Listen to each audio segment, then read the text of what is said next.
I took the sample with me, the sample he made. I told him to please make this sample, replicate it for me. Do not add, do not subtract. Hey guys, welcome back to my channel. My name is Calladyka. How are you guys doing? In this edition, we'll be talking about why made in Nigeria footwears won't thrive without proper quality assurance. This is my personal experience, so I'll be sharing my story with you. How nice, right? Okay. In 2016, I was working with a particular organization, and at some point I decided to do something by the side, a side hustle as we usually call it. So then I thought through it and I decided to start up a fashion business.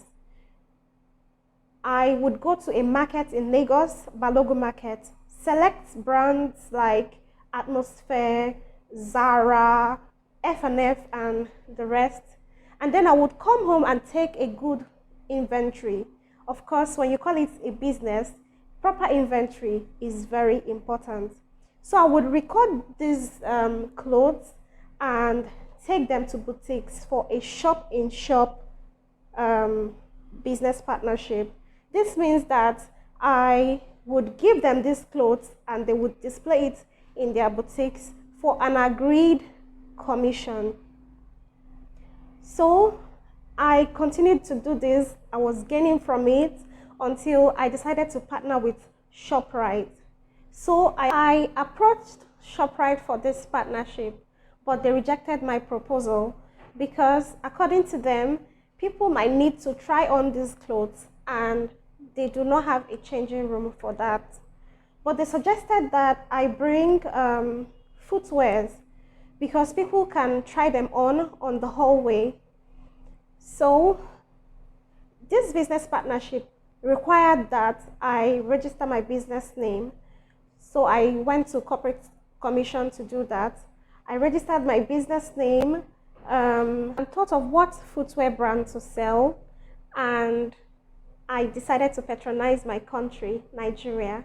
You know, the hashtag buy Naija to grow naira. I started traveling to Aba, started writing proposals, sending them to different organizations, and I started getting offers, contracts. I traveled to Aba each time. They asked me to get a sample. A particular organization asked me to bring a footwear sample, and I traveled to Aba to get it.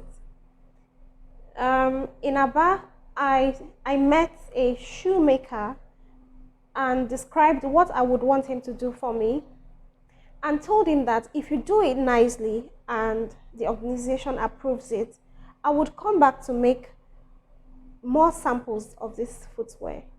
So he was happy, you know, more business for him. He made a nice footwear for me, and I traveled to Lagos to present it to this organization. So when I got there, they tried to pull it and they couldn't pull it off. They stretched it, you know, the leather was good, the sewing was neat, and they were amazed. They couldn't believe this footwear was made in Nigeria. They asked me, "Madam, you mean this footwear was made in Nigeria?" And I answered yes. They approved it and said they wanted me to make 1,500 pairs of that particular footwear. But before that, they would want me to make like 8 pairs from size 39 to 46, so that each member of the organization can try it on and make sure it was their size or it is their size.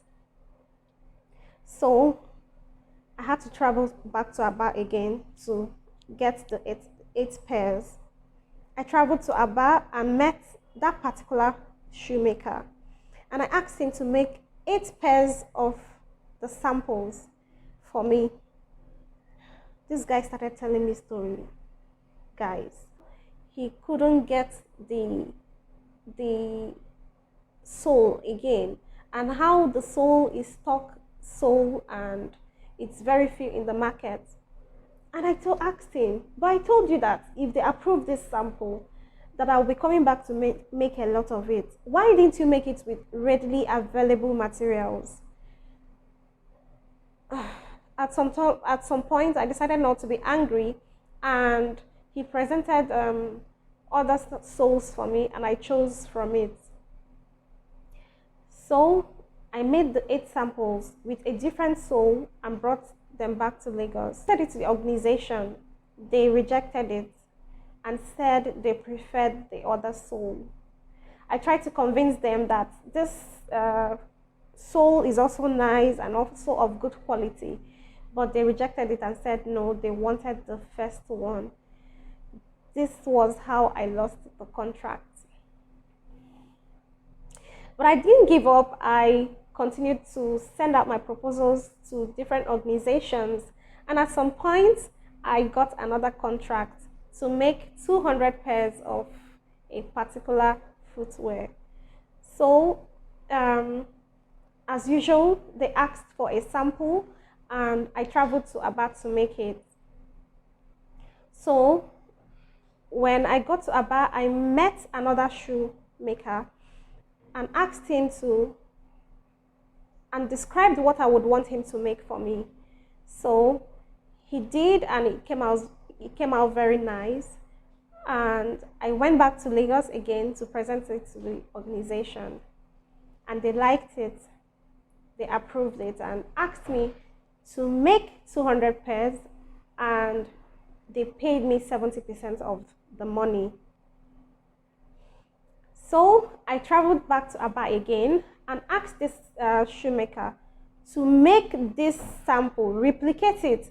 Do not remove and do not add for me. No addition, no subtraction. Make this very footwear for me. So we agreed that he will be sending the footwears to me after 3 weeks. So after 3 weeks, he will build the footwears to Lagos. Because of what happened in the first one, I couldn't wait to get home before I opened the bag. I was so eager to open it.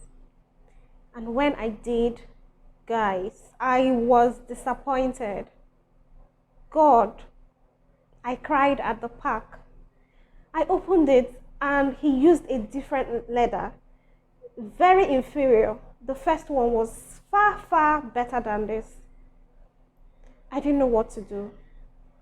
This contract had a deadline, and the organization needed to make an outing with it. And even if I decide to take it back to Aba for them to redo it, I wouldn't meet up. I didn't know what to do. But I had to take it to the organization. Even though they complained, they accepted it. I took the sample, and I was praying in my heart, God, I hope nothing comes up after this. I hope they won't complain after this. And I got home. The next day, I started getting calls. 2 pairs is spoiled though. After like 3 hours, they called me again. Another 10 pairs spoiled.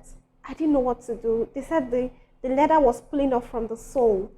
You might be at the car park. You might be walking, and at the car park, you left your sole there, and you're just wearing the leather. God. Each time I remember this story, I cry, because it was an opportunity, a huge opportunity for me to make bulk money I could have invested in other dreams I had.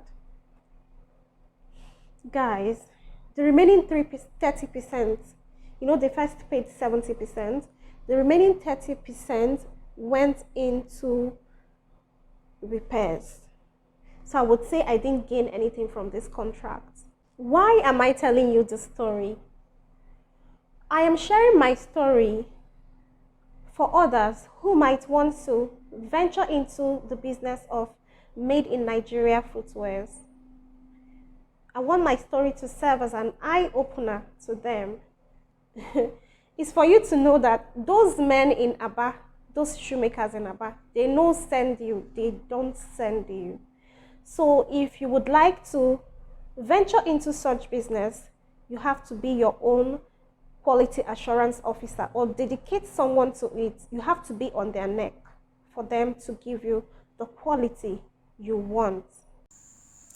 Made in Nigeria shoes can compete with international brands if the shoemakers can be consistent in pushing into the market same quality they give out as samples. They give you good samples, and when you ask them to make same designs in large quantity, they reduce the quality. I feel the quality reduces because they produce manually and get tired as the number of footwear increases. They can do better given the necessary financial support to purchase production machines. I also want you to know that when you have a business idea, you can partner with other brands for it, but not without a written agreement like I did. When I supplied those clothes to the boutiques for them to display, I did not have any written agreement with them. And at some point, when I went to collect my money, they started telling me stories. And when I asked for my clothes, they wouldn't give it to me. My clothes were not in the boutique, meaning that they sold those clothes and reinvested my money into their business. So you can partner with other brands for your business, but do not forget to have a written agreement. I hope you picked a thing or two from my story. Don't forget to give this video a thumbs up. Also comment here down below in the comments. Tell me what you would want me to talk about in my next edition. Also subscribe to my channel. Take care of yourselves, guys. I'll see you in my next one. Bye.